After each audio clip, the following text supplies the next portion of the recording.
Oh, oh, oh, oh, oh.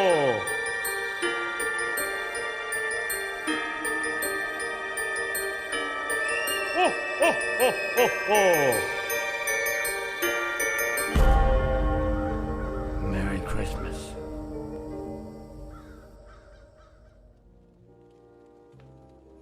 Quentin était un enfant âgé de 10 ans et vivant dans le nord de la France. Vivant dans une famille modeste, Quentin était le bourreau de son petit frère et de sa petite sœur. Mais pas seulement.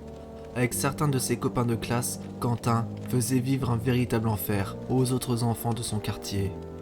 Notamment en les martyrisant et en les rackettant. Enfin, vous l'aurez compris, Quentin était vraiment un sale gosse, en grand désarroi de ses parents.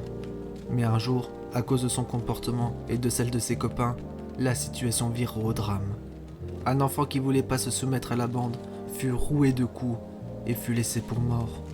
Mais par chance, la pauvre victime fut sauvée à temps par les pompiers et fut hospitalisée pendant plusieurs semaines. Heureusement, les parents du pauvre gosse portèrent plainte à la gendarmerie, ce qui poussa les parents de Quentin à le détester davantage. Du jour au lendemain, le sale gosse n'eut plus le droit de sortir, sauf pour aller à l'école primaire. Mais Quentin n'en avait rien à faire, parce qu'il voyait les autres enfants de son groupe à l'école. Et de temps à autre, pendant la récréation, le groupe évoquèrent le triste sort de l'enfant qu'ils avaient roué de coups. Et ce, sous le regard désapprobateur des autres enfants qui appréciaient la victime. Mais aucun d'eux n'osait dire quoi que ce soit, de peur de subir le même sort, ou pire.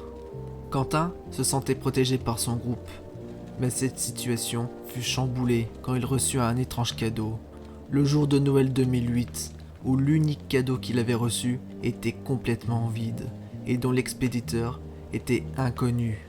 Quentin pensa à une mauvaise blague de l'un des autres enfants de son école, et qu'à la rentrée, avec l'aide de sa bande, certains allaient passer un sale quart d'heure.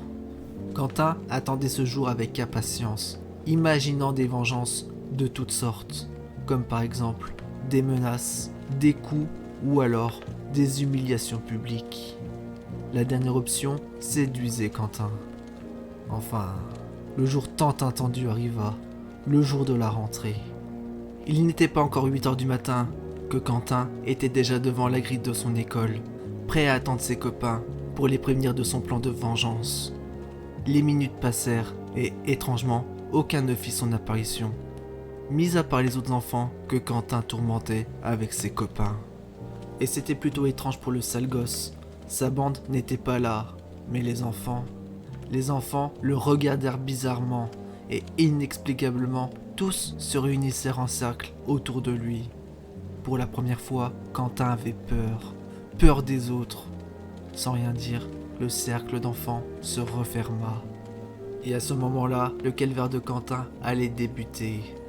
La moitié des enfants lui arrachèrent ses vêtements pour l'humilier, tandis que l'autre moitié lui rouèrent de coups de poing et de coups de pied. Et tout ça sous le regard satisfait du petit garçon qui en avait fait les frais et qui s'était retrouvé à l'hôpital quelques mois plus tôt. Pendant qu'il observait la scène d'un air satisfait, il chuchota « Merci Père Noël ».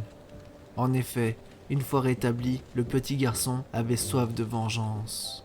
C'est alors qu'il décida d'envoyer une lettre au Père Noël afin de l'aider, plus particulièrement à faire disparaître les autres membres du groupe de la mémoire collective, et ainsi faire émerger un désir de vengeance pour toutes les victimes de Quentin. Et c'était chose faite. Quand Quentin ouvrit le cadeau qui lui était destiné, il vit la boîte vide, mais pas si vite que ça. La boîte contenait un sort que Quentin libéra, et en le libérant, le sale gosse avait inconsciemment accepté sa douloureuse et horrible punition, passant de bourreau à victime.